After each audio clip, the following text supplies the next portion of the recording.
Well, welcome to Razor Cast, brought to you by Razor Metal Reviews. As always, I'm Chris. I'm also still Chris. Well, half a man today. Well, half a finger today. Half a finger, yeah, potentially broken finger, which is a great start to my boxing career. Well, we've been away for a while. We have. We've been mega busy. Yeah, we've had other things like you posted the other day. Somebody was telling us it was coming home. Yeah.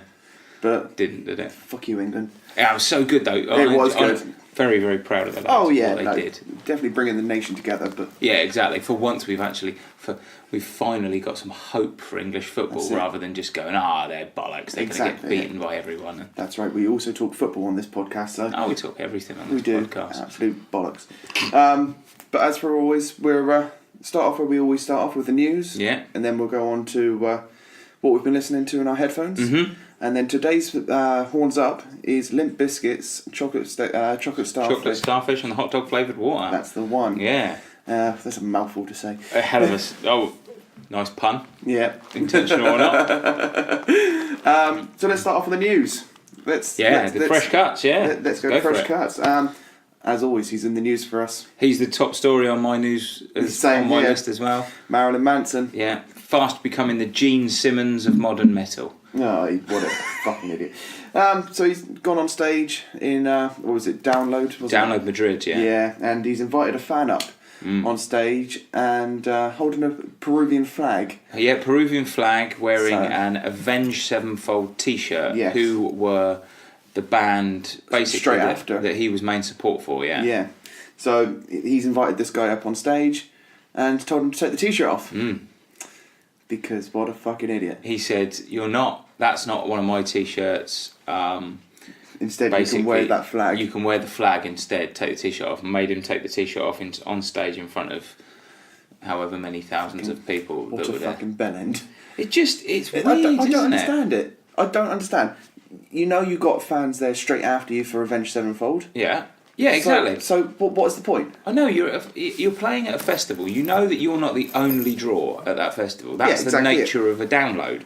Like when we went, there's various bands you want to see. Oh gosh, yeah. And well, the thing is, you might have a band on that's at the beginning of the day. You might have a band that's at the end of the day. Whether you're wearing their shirt or not, it doesn't matter. Yeah, exactly. At Download, I spent the entire Saturday walking around with a palm reader shirt on. Palm reader doesn't even play. Well, there you go. So if I'd got called on stage, would Axel have gone, "Hey motherfucker, take that t-shirt off"?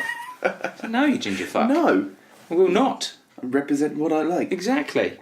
But it just really, to me, it just goes to show. I suppose all these weird stories about Marilyn Manson doing weird shit and going off the rails and storming off stage. This kind of just says to me that he is a intensely insecure person. Oh, he's insanely insecure. And I think nothing's ever really picked up for him, has it? Ever since his early career. I think Golden Age of Grotesque was the last one that he was kind of edgy. Edgy, exactly. Yeah, edgy on anything. But he's been very tame, hasn't he? Yeah, and I suppose I know that all kind of artists, people who are very artistic and stuff, tend to be highly strung, but. Just get a fucking grip your moon-faced goth. Exactly, yeah. Oh, I don't understand it. But hey-ho, what Grow up! What else have you got on your news feed? Okay, so a couple of weeks after the very, very sad death of Vinnie Paul, the frontman from the band Filter, who are obviously a staple in all of our headphones, listening to them on a daily basis. Exactly. Has come out and said that if Phil Anselmo and Rex Brown really want to pay homage or do some sort of tribute to the Abbott brothers, what they should do is reform Pantera with kind of Phil and Rex and friends. So he's suggesting getting, obviously the one that always comes up is long-haired Viking fucker, plays for Ozzy Osbourne. Zach Wilde. Jesus, why did... So him on guitar and someone else on drums. Yeah. What do you think about that? No. I think it's done, once done is done. He said that to give people the chance to really kind of, celebrate Pantera's music and their career, they should do this reformation. Well, if you want to celebrate it, you would go back and listen to all of their stuff. Yeah, and also it smacks to me as like, it's a bit odd considering Vinnie Paul was quite adamant for years. He had no interest in doing it because he did not want to play Pantera songs on stage without his brother. Yeah. So it almost seems like this cunt face is going, yeah, get them back together, tour it, let's have a little reunion gig and a little bit of yay. No. For what? But to basically just spit in Vinny's face. Yeah, right. What, just for a nostalgia trip? Yeah.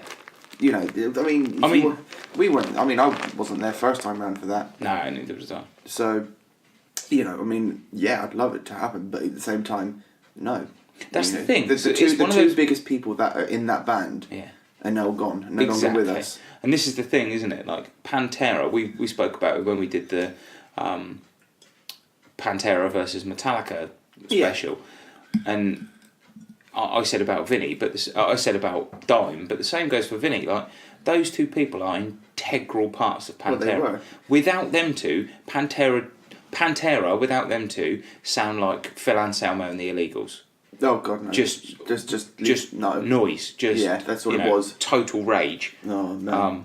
Those two are the groove in that band. They were. You remove the groove from that band, and you've got a very, very stock kind of. Yeah, it's just a very plain metal band. Yeah, that's what it was. Yeah, so I couldn't even be bothered to look his name up, the guy from Filter, because there's no need to. Yeah, I'm trying to filter his comment from my memory. Oh man. Anyway, dog tears. Well, I'm going to go on a bit of a weird one. Okay. Insane Clown Posse. Oh Christ. Violent J. His right. daughter's come out as a furry. So he decided. Do you know about the furry kingdom? No. People that dress up like foxes and wolves. Okay. Yeah, the weird fetish thing. I don't understand it. But what it was is Violent J and his daughter ordered his daughter a furry costume. Right. And it didn't come through as to what they wanted. Right. So they decided to go online and do a video about this company that sold it to them. Yeah. And basically kept calling them snakes. Right. Because he has fucking nothing else to do with his life. I was going to say, yeah, just... Oh, I was going to say write some music, but don't. No. Don't do that. Why don't you... what's the phrase I'm looking for? Get in a fucking bin. Yeah, essentially it. Get in a bin, close the lid, and just slowly fuck off. I totally agree. What an absolute plank sack. Next for you? Okay. So, Shavo and John from System of a Down have been in the studio working on music together. So, despite the fact that... this links into my next one. Despite the fact that Darren Malakian has got Scars on Broadway music... Comes out next week, which we'll obviously review. And Serge has come out and said that he is writing a solo album because he's got loads of music that was going to go on a System of a Down album. Apparently the both of them had, him and Darren had music to go on a System album. See, and this... But they're both not getting collaborative with it. This is the thing. Is this the end of System of a Down? Is this them slowly saying, do you know what, we ain't going to work together? Well, this is how it feels at the moment. I mean, Serge came out in a great big sort of lengthy sort of statement about what's going on with the band, where their creative differences were. Yeah. And what it comes to me is none of them can get creative together because they've got completely different ideas. What he has said is that he was going to bring in 6 songs, Darren to bring in 6 songs, and they worked to death on them together to then put their creative inputs. To create what is System of a Down. Because System of a Down is the fruits of that kind of battle between Shavo and Serge. That's why System of a Down are so brilliant when they're good. Because... they're so different people and they're so different musically. So here's another thing Sarah just come out and said. That Hypnotise and Mesmerise, he didn't even want to make. Yes, I heard this. So back in 2006, I think it was, they were going to call it quits or something. They were going to hiatus. But they released those 2 albums and Sarah was like, well, I didn't even want to make those. Yeah. He said Darren, got on it, and it was his project, essentially. I kind of feel, do you know what? I kind of feel bad for Shavo and John, because they are literally posting pictures of them in the studio going, working on new system music, it's sounding great. I'm not being horrible. They're both great musicians in their own right, but who gives a shit? Yeah. Like, write as much fucking music as you like, lads. Unless you've got the other two, the creative hubs. Unless you've got those two creative geniuses, because they are, it's a word that gets thrown around, but, what they've done and what they created as a team is fucking unbelievable. Well, yeah, it's completely different to anything out there. But if you look at when they split, it's not like there's plenty of Mike Patton, for example. Now, when he's with Faith No More, what he creates is unbelievably good.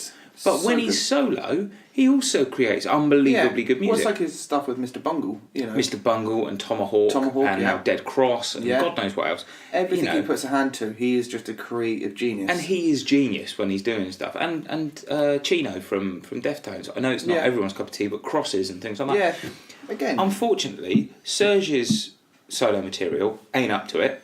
No.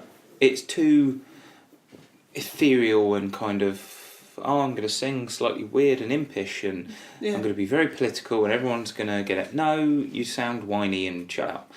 And Darren, Scars on Broadway are a solid band, but even that first Scars on Broadway album, which I really, really liked, didn't give me the fizz like a System album would. And I think, if you listen to the latest Scars on Broadway single, that was essentially a System track. It sounds like it should have been a System track that's just not had the input of Serge on. Yeah, it sounds like it's just lacking a little bit of lunacy. Yeah. And then it would be a brilliant System track. Exactly. But, it's sad. I think they're done, to be honest. I think they should just come out and say, do you know what? We're going to stop mucking people around. We've had enough. We don't like each other. I think their egos are too big to get in a room. I think that's what it is. But hey, anyway, Dee Snider. Oh, okay. Dee Snider, he's come out and said that for his new solo album, which comes out this week, I believe. Right. He hasn't written a single thing for that album. Sorry? Yeah. He's come out and said that he has not written a thing on that album. He did none of the work on it. He was given it all. And all creative genius goes to Jamie Jasta. Oh! Jasta wrote the whole thing and handed it to Dee. But Dee said when reading it, he said it's the sort of thing that he would have written himself, that he would have put down. Yeah. But Jasta did all the work. Okay, that's odd. To start with, I was going to say, has he turned into like a pop diva and is demanding people write like albums for him? I have no idea. All I know is apparently that Jasta sort of really studied Dee Snider. He loves him. He does. If you ever listen to the Jasta podcast, he bangs on about Dee Snider every other episode. Yeah. He fucking loves him. Yeah, so he's obviously studied the guy intensely. Yeah. Studied his lyrics and everything else. And he has written a Dee Snider album. That's crazy. But not by Dee Snider. That's crazy. So Dee's going to obviously be singing on it and stuff. And he said it's exactly what he would have written, and he's going to give his all into it because... That's cool. Yeah. That is quite cool. Like, I know that Jasta, seeing him on stage with Ice-T, with Body Count, Download, he's so enthusiastic about music in general, and the people that he loves, he like really, really, really loves them. So I'm sure there's a huge amount of passion and energy that's gone into it. Well, Jamie Jasta is a man that has got like more energy than an ADHD gummy bear. So exactly it. But no, cool. I'm looking forward to hearing how it sounds. Yeah. As soon as it's got a Jasta flavour to it. Yeah, definitely. So yeah, that's my last thing. I've got one last thing I saw last night. Go for it. Jonathan Davis. Oh yes. Has been talking about the new Korn album. Oh. So they have started working on it. Yes, I believe I did hear of a thing that he said he was liking it to one of their previous albums. Well, he's kind of. He said basically he's really excited about it. Yeah. He said that they've written a whole bunch of stuff. Monkey and Head of the two guitarists. If you guys out there if you live under a rock and you don't know who Korn are, then you are fucking mentally retarded. Well, yeah, they've been writing some stuff. Jonathan's heard a bunch of stuff and is really buzzing about it.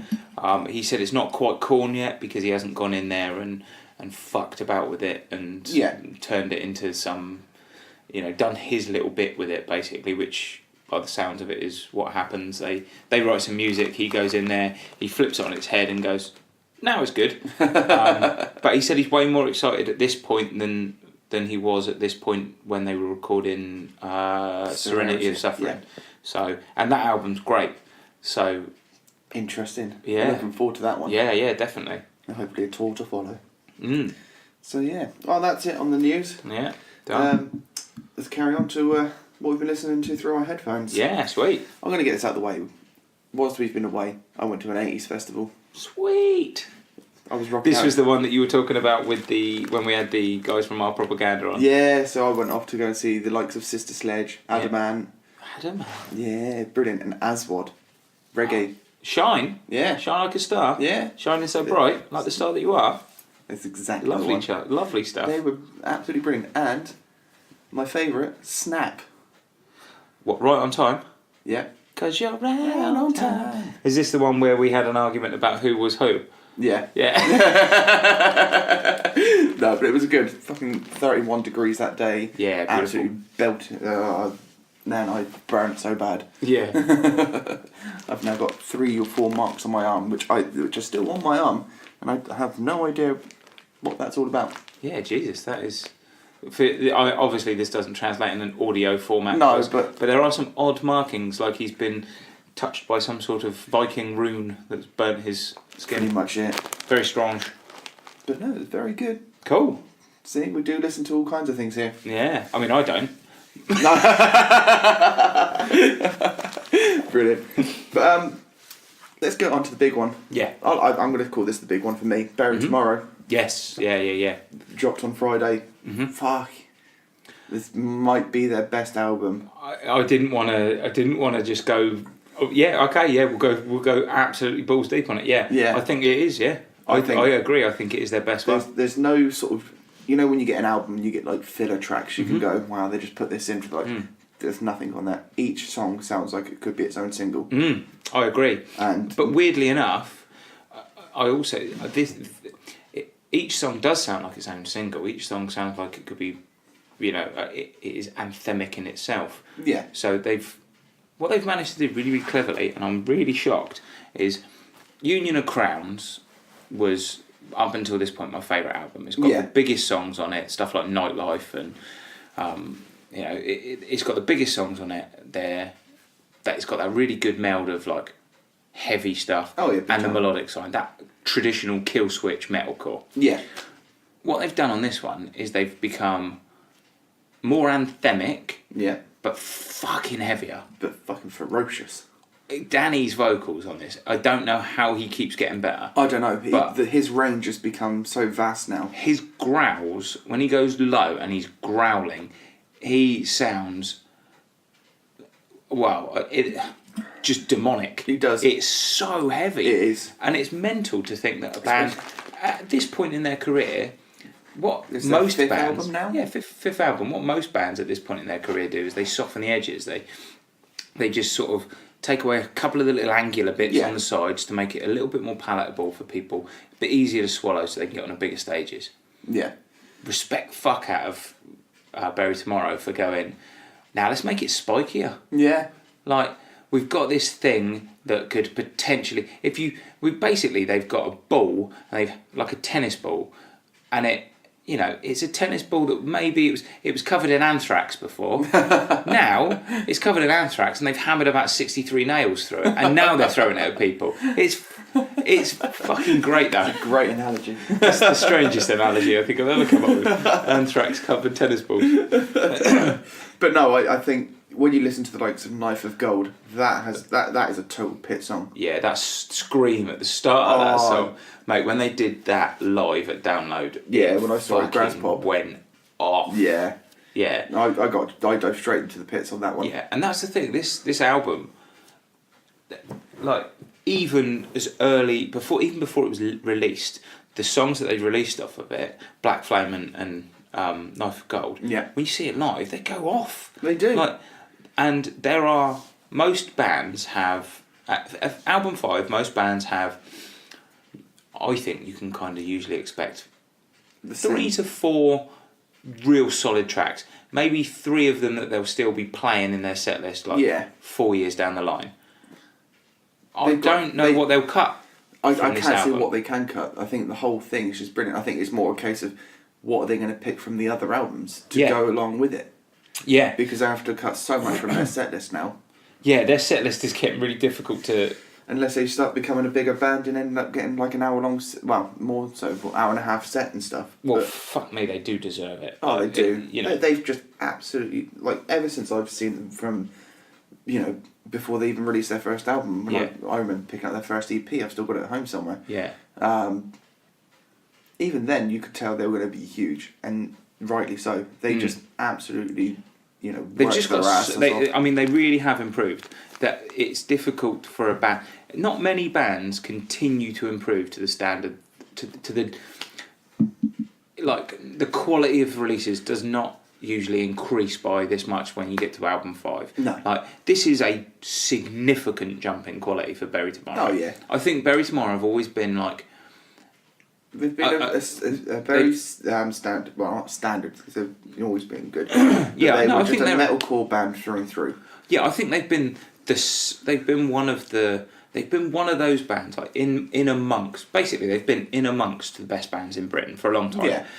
So they're not standard or stock or whatever by any stretch of the imagination, but the likes of While She Sleeps and Architects.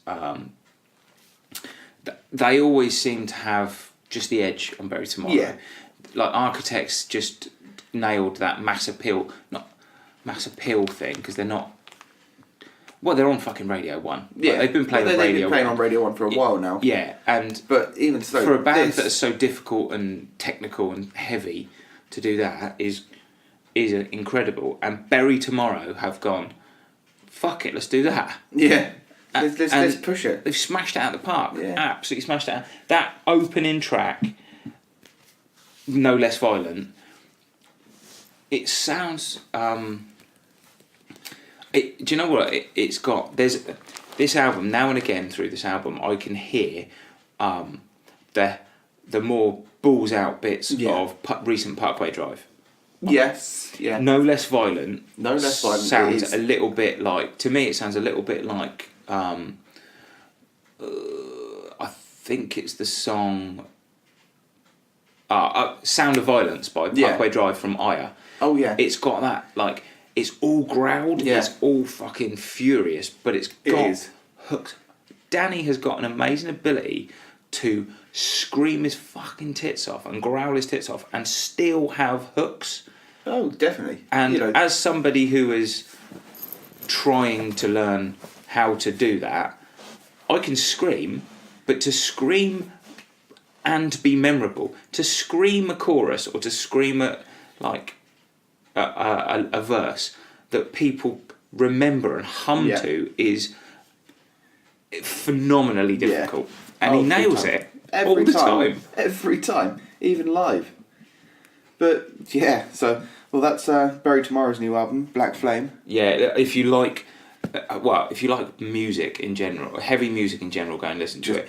If you've never listened to Bury Tomorrow and you're a fan of Killswitch Engage, or you're a fan of, there's bits of Trivium or Parkway Drive, then you have to listen to this album.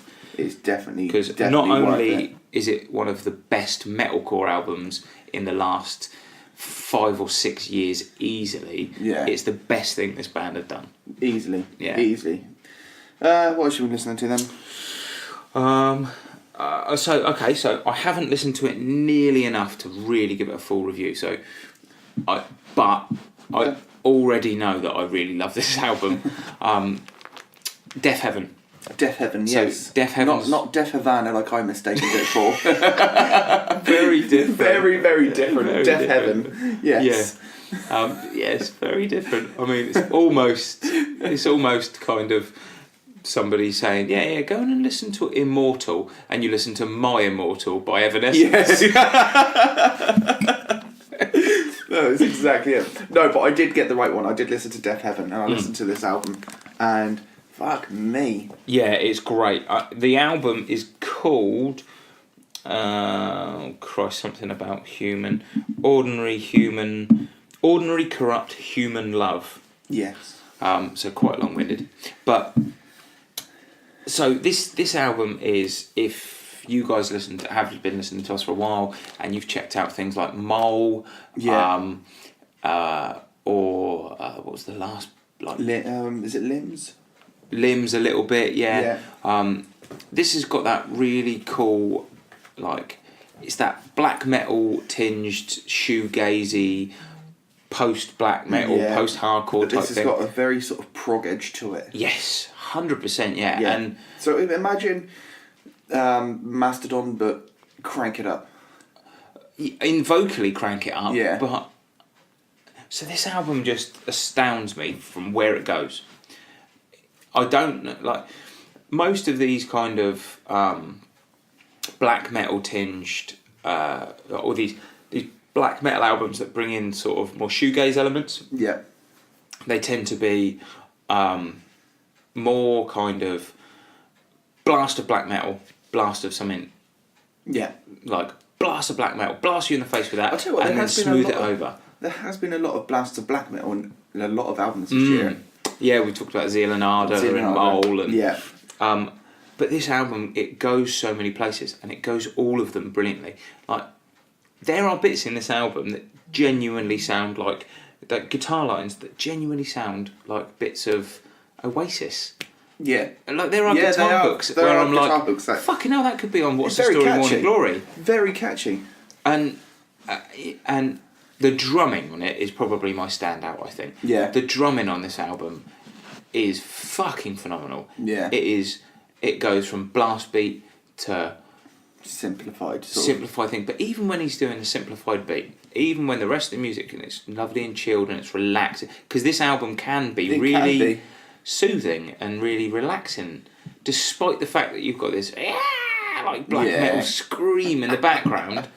You've got a musical canvas that's just beautifully serene. It is. And even when he's doing that, it's intricate and complicated and difficult and different, and makes you go, there's little bits in it where you go, oh yeah, what the fuck? When did you, what? So it's like a painting done by Michelangelo with Jackson Pollock spread all over it. That is the perfect analogy for this album. Yeah, exactly it is superb. I love this album. I think the more I listen to this album, like that Mole album, I think the more I listen to it, the more I'm going to love it. Yeah. I think it's done the same with me. Stuff like Mole in the past and stuff. Yeah. It's taken me a few listens to, but when you really get into it, you get so many rewards out of it. Even though it's a really long song, I think the first track that they released is the best starting point. Is that Honeycomb? Honeycomb, yeah. Yeah. I think if you've never heard Deaf Heaven, or you're not really like, ooh, if you're a bit put off by black metal, the idea of black metal screams and black metal vocals. Listen to Honeycomb, because listen to Honeycomb, yeah. It is worth it. It's a brilliant alt rock anthem. It is essentially it. But a sort of shoegazy prog alt rock anthem. In a lot of ways, it's a very experimental album in a lot of ways. 100%.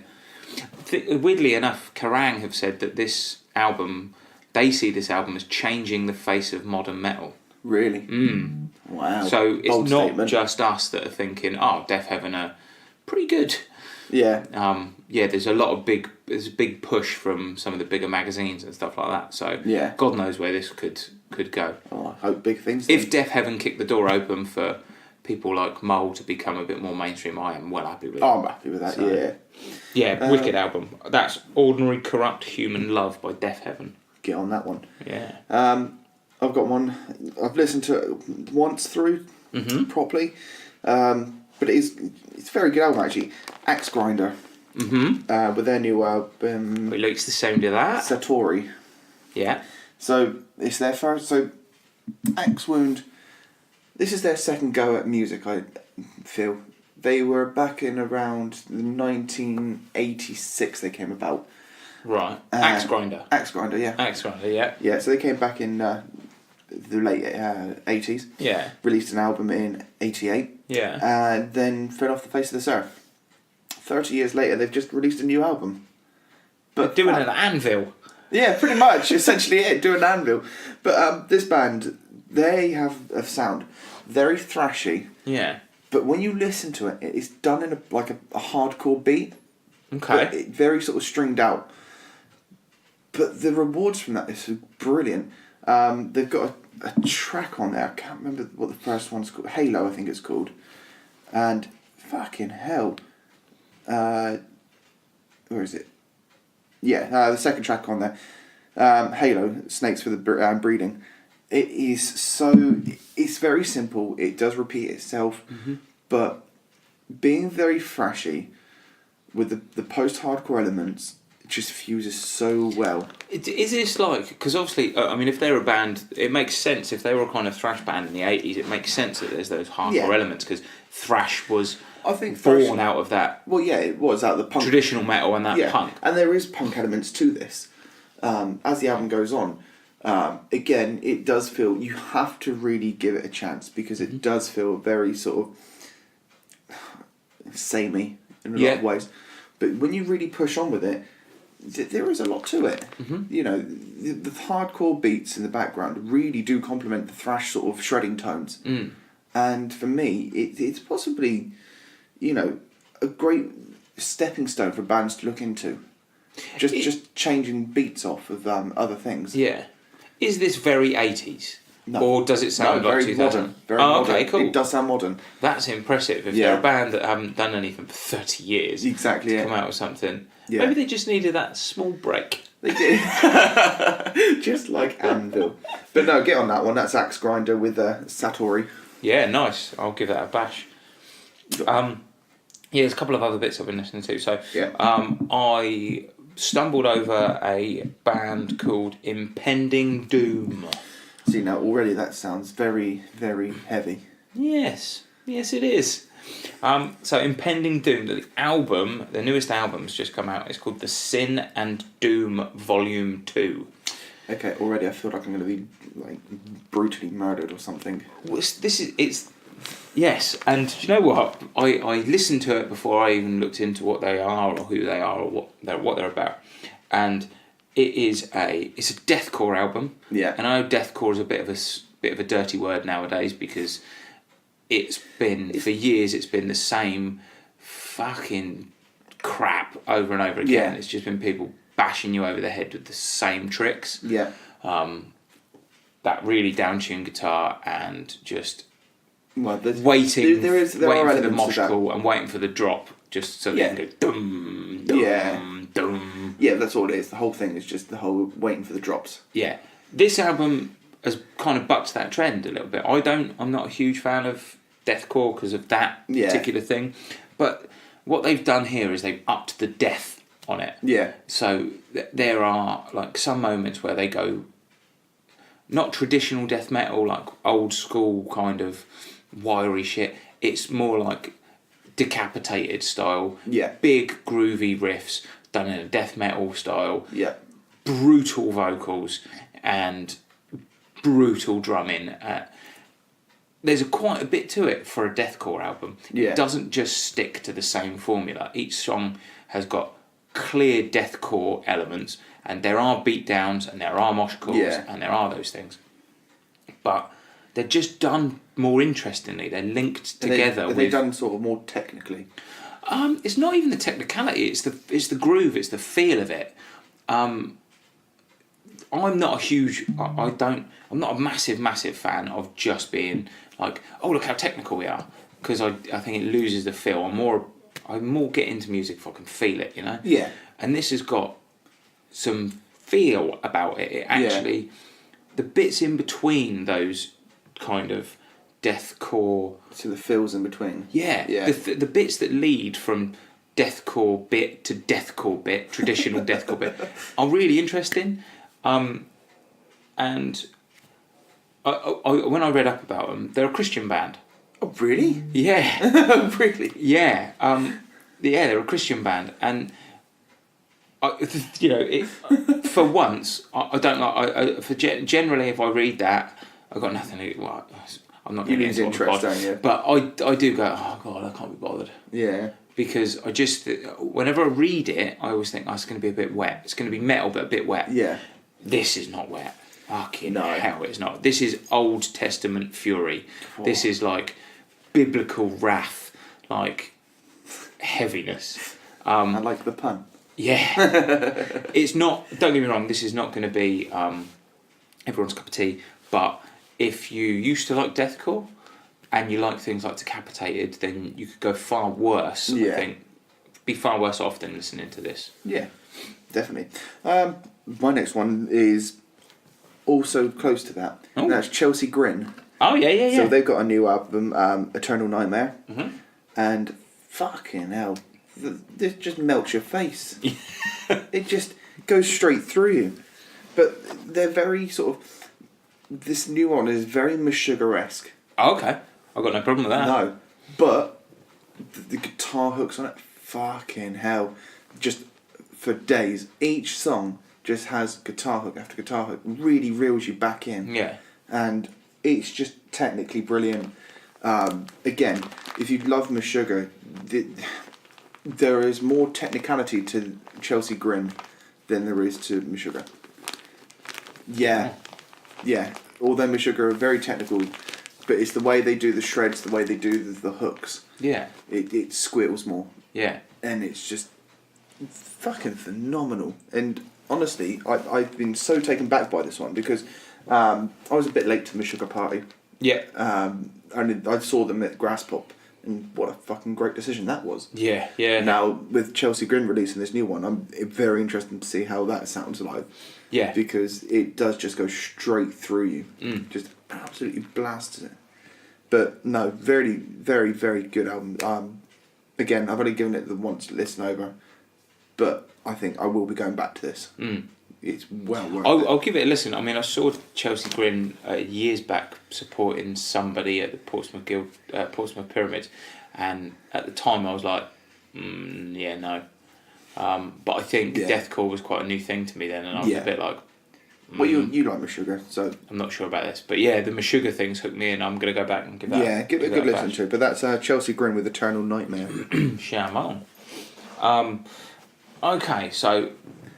I did listen to an older album that I've listened to quite a lot recently, partly because of one of your reviews, and partly because I was talking to somebody at work who sort of said, "Oh yeah, I used to really love this album when I was younger," and I thought, do you know what? I've never really given that enough listens, so I went back to listen to some old Nine Inch Nails. Oh right, yeah. And I've been listening to Pretty Hate Machine a lot. Yeah.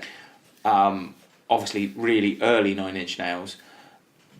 I have tried listening to the new EP as well. I didn't think it was as bad as you. But really? I listened to that straight off the back of Pretty Hate Machine. And I think once you remind yourself that Nine Inch Nails can be very energetic and thrashy. Yeah. Not thrashy, but energetic and like filled with adrenaline. Yeah. You remember that, actually, fucking hell, they are really good. And Pretty Hate Machine is epic. It's really fucking good. I mean, I never really given them enough time. No. I think I'm going to go back and listen to a bit more Nine Inch Nails because I really liked Pretty Hate Machine. It's maybe we can look back on it on one of the Horns Up episodes. Yeah, that would be cool. It's got the kind of drive of Rammstein on it. Yeah. That kind of industrial kind of, frog marching. Oh, definitely. Sorry. Yeah, really liked it. And just very quick... no, go for it. It's only a single, but holy fucking... We were just listening to this. Yeah. So Bokassa, who released their debut album last year called Divide and Conquer, have released a new single called Hellbilly Hand Fishing. And it's fucking wonderful. It's so fucking good, yeah. They are, all of their, most of their song titles are ridiculous. Yeah. It's one of the things I loved about them. Like on that last album, there was Walker, Texas, Danger, and all sorts of stuff. But, fuck me, this riff, the riffing in it is obscene. It is. I mean, we played it before we started recording, and I said to you, this sounds like Cancer Bats played with full-on rock and roll riffs. It is full-on rock and roll. Yeah, it's so the whole fucking thing good, is isn't it? brilliant. I mean, I think if you love... I think one band that done that really well was Shagrath from Jimmy Bulger, he had an off-band, his own side project, I think called Chrome Division. Right, okay. They were, again, sort of metal-esque, but with rock and roll riffs. Mm-hmm. And this is exactly that. I mean, it's got... They're a very difficult band to pin down, really, because there's bits of everything. There's bits of hardcore in there, because obviously there's that Cats and Bats connection. Yeah. There is also bits of kind of more groove-orientated metal. Yeah. And there's this massive slab of rock and roll. If you remove the kind of the black metal element, you've almost got Kvelertak. Oh yes, true. Yes. No, you're right. If you liked sort of the first Kvelertak, and in English, which is a bonus, even though they are Norwegian. Kvelertak are yes. No, Bokassa. Oh, Bokassa. Yeah. Yeah, it was so worth a listen. It's just great fun, and particularly with the sun shining. Oh yeah, big time. Put it on in the car, and I would just make sure you're on a motorway or something. Do not listen to it on a back road because you will end up halfway up a tree. No, but do get on that. It is brilliant. But that's all I've got. So let's go over to Horns Up. Horns Up. Horns Up. So let's go. We're going to look into Limp Bizkit's third studio album, which is the Chocolate Starfish and the Hot Dog Flavoured Water. Indeed, yeah. Believe it or not, 18 years old now. That makes me feel fairly same. old.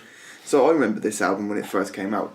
It was the big talking point of the playground. Bearing in mind, I was in like junior school back then. Yeah. Mainly for the reason, oh my god, how many times can this man swear? Yeah. The song Hot Dog, isn't it? Yeah. And I think I remember my There's a stat here about it, actually. I think it's 46 times in one song that he says the word does. fuck. It's ridiculous. What he even says in the song. It's fucked up rhyme. Two more to the fucks in this fucked up rhyme. Yeah. Two more fucks, that's 46 fucks in this fucked up rhyme, yeah.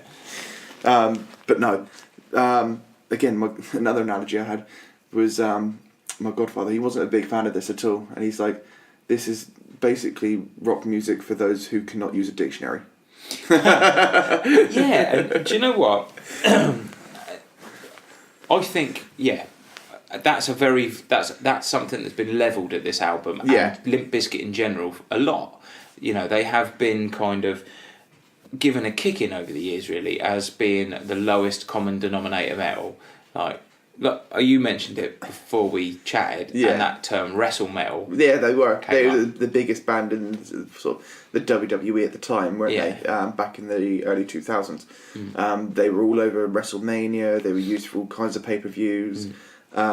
They were even introduced at WrestleMania as the WWE's favourite band. Yeah, and that doesn't surprise me because, for one, they were freaking massive. They were, because again, they done something completely different, which I believe opened a way for newer bands now.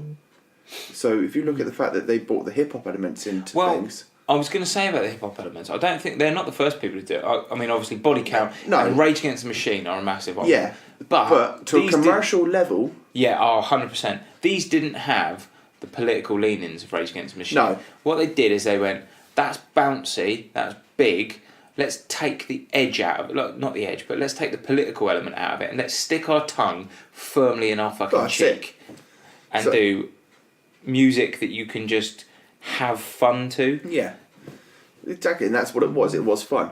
So when this album came out, all their singles, none of them went to number one, but the album itself reached number one pretty much everywhere it was. Yeah. In the UK, the US, it reached number one straight away. Yeah. You were looking up at the statistics, weren't you, earlier? About it's obscene. I mean, it's levels that bands just couldn't do these days. Like, it's impossible. So in the first week on the... even on the first day, wasn't it?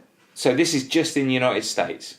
In the first week in the United States, it sold over 1 million copies, this album. And 400,000 of those were in the first day it was released. Fuck. Now, for a band that are apparently stupid and like for dumb people and they're idiots. They're just tossers, and Fred Durst is thick as shit, and that's why he can't rap, and that's why he talks crap, and that's why he F's.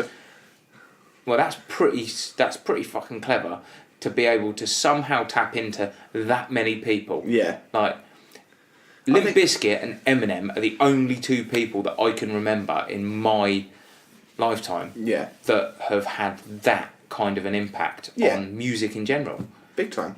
And it annoys me, and the Eminem thing annoys me because people took Eminem very seriously. Yeah. Maybe not on his first album, they were like, oh, this is... But people respected what he was doing. Yeah. And then on his second album, everyone started going, oh, he's an absolute musical genius. Because he did Stan. Everyone's like, he's a musical genius. Oh my God. Fred Durst and Eminem, if you listen... Okay, yes, Eminem's a way better rapper. I'm not going to suggest that Fred Durst could rap like Eminem. But the kind of things they're talking about and the tongue-in-cheek nature of it is exactly the same. I would just argue that, that Fred Durst's probably, for the most part, got a better musical canvas than Eminem. Yeah, big time. Because I've read Wes Borland's guitar licks underneath.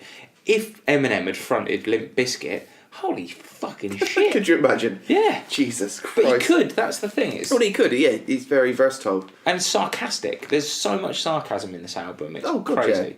I mean, even opening up, dedicating a song to Ben Stiller. Just, okay. The thing is, what I love about this album, Limp Bizkit know exactly where they stand and who they are. Yeah. The fact that it's called Hotdog, the fact that it's called Chocolate Starfish, right, is actually a reference to Fred Durst himself. Oh, really? Yeah. Obviously, a chocolate starfish is supposed to be a human anus. Yeah. Because so many people called him an asshole, he used to call himself the chocolate starfish. So it's actually him poking fun at himself. Yeah. And saying, well, yeah, everyone thinks I'm an asshole, whatever. Yeah. And, yeah. But the thing is like, going into the whole calling this dumb metal and stuff, whatever it is, this was their third album. Why didn't they poke controversy in their first two albums? Okay. I don't understand it. I do entirely. Because rock and metal, back in 2000. Yeah. Linkin Park were the biggest thing ever, weren't they? Yeah. So there were big rock bands, like obviously Slipknot had broken through. Yeah. There were massive rock bands, but you couldn't say that Slipknot weren't a serious rock band, They were very fucking serious. That was a good thing. Linkin Park, people took them completely seriously because it was very emotive, sort of. Yeah. Limp Bizkit pissed everyone off because they pissed off metal fans because they came out. In fact, they didn't piss metal fans off because most metal fans knew that it was a joke. Yeah.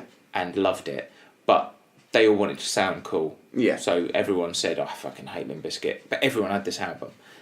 1 million people bought an album in a week. Everyone had it. Everyone had it. But nobody said that they had it. They were all like, they're fucking silly, they're stupid. But yeah, you would put it on because exactly. Fucking good to listen to. Exactly, yeah. So everyone denied liking Limp Bizkit despite the fact that everyone owned the album. They've got Rolling on this track, which inspired a whole dance movement of everyone just shaking their fist from one side to the other. Yeah. The thing is, they weren't cool. That's the thing. They weren't cool at the time. I think as time went on, they became cool. Yeah, kind of. Because they never changed. They just went, fuck it, we're just that. But they pissed off metal fans because they made fun, in air quotes. They made fun of new metal and metal. And they pissed off mainstream pop people and things like that because they were so inescapable. Yeah. You could not turn on MTV and not see Limp Bizkit. You couldn't turn the radio on everywhere. And it's basically... I think it's for a pop fan, this must have been like the equivalent of somebody getting their sweaty gym pants and coming up to you every time you walk through a door and rubbing them in your face. Like, you don't like this, do you? You don't like this, but it's right in your face. Fuckers. I think I remember when I used to watch Kerrang and stuff like that. It was always Rolling, and it was always My Way. Yeah, My Generation. My Generation, yeah. They were always the songs that were on there constantly. Yeah. And again, as you say, it would be on at least once an hour. Yeah. You're still getting away from it.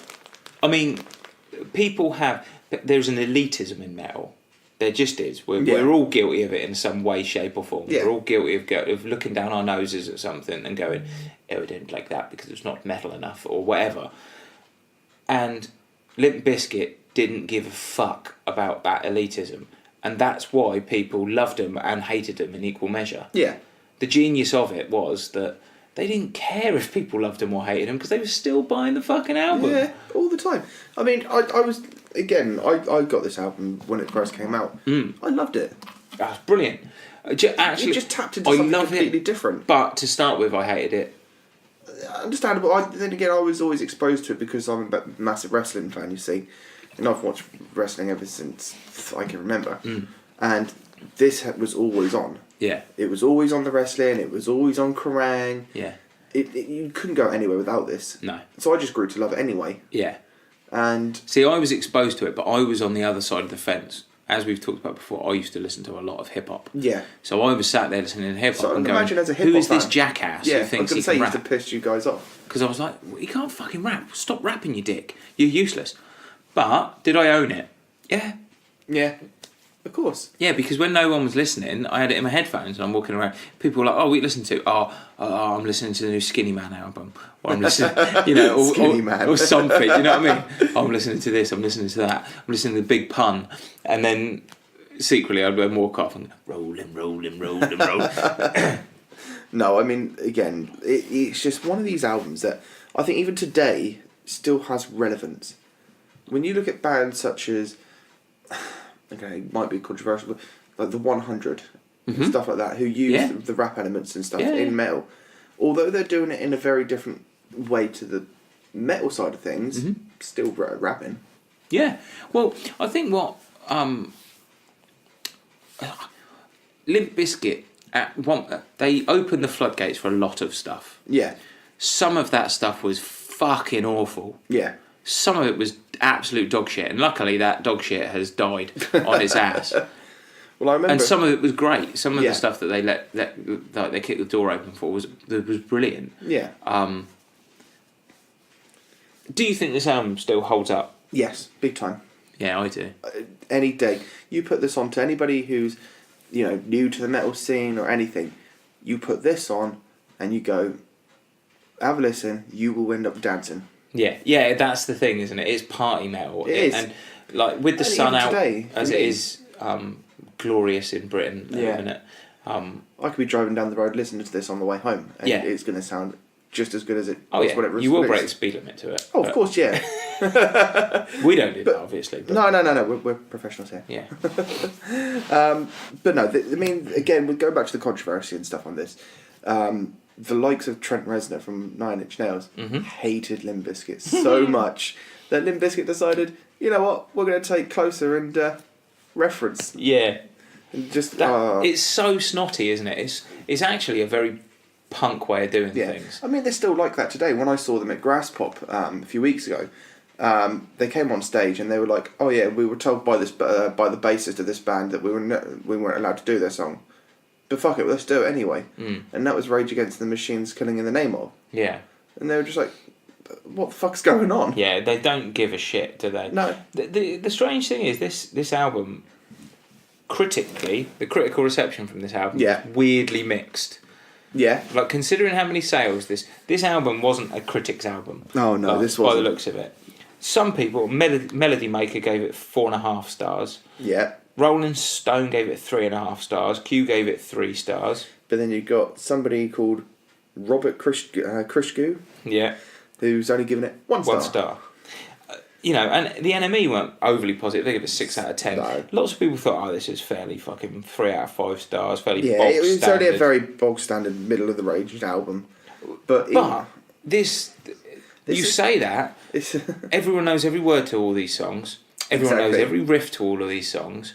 This song was the soundtrack to most people's summer. Yeah. And most people's year in 2000. Especially for my generation, it was the soundtrack of our childhood. This was, even today, you still put it on and you go, you get a massive nostalgia trip. Yeah. And I mean, every time they come around and tour, I'm happy to go and see them. Yeah, 100%. It's great fun. The only thing that pisses me off with seeing them now is the fact that they play too many fucking covers. Because they've got so many good songs of their own. Yeah. But I get it. They've played it it's 18 years old. To spend 18 years on the road playing the same songs must be boring as shit. Oh yeah, I can imagine. But so just to sort of hammer home how big this album was. Go on then. Okay, so it went in Argentina. It went gold. In Australia, it went 4 times platinum. Wow. Austria, it went platinum. Brazil, gold. Canada, it went 6 times platinum. Finland, platinum. Germany, gold. Mexico, platinum and gold. Netherlands, platinum. Poland, gold. Twice platinum in the UK and 6 times platinum in the US. Yeah, my God. I mean, that's all done on different... all the golds and platinums are done differently in different areas. Yeah. But again, when you look at 6-time platinums, that's 6 million albums sold in the US. Yeah, it's bonkers. The other thing that interests me about this album is the producer. Okay. Terry Date produced Oh, this. really? Yeah, so Terry Date that had produced Cowboys from Hell. Yeah. Far Beyond. Well, most of Pantera's stuff up to this point, including Great Southern Trendkill. Yeah. He'd obviously done stuff with Deftones, and the year before, he'd worked with Slipknot for the Wait and Bleed thingy. But this is a man that did White Pony that year. Yeah. Well, he released that one just before. Yeah, so this came out. You know, the same year that was. But what an incredible kind of difference that must be to work with, like.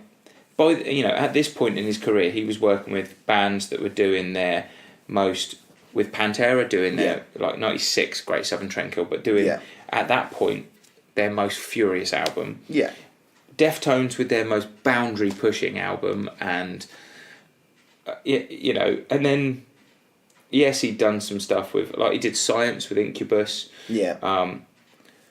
And the Big Daddy soundtrack. Really? Visual soundtrack. But then to work with Limp Bizkit on Chocolate Starfish and the Hot Dog Flavoured Water is a really, really... different turn, isn't it? Yeah.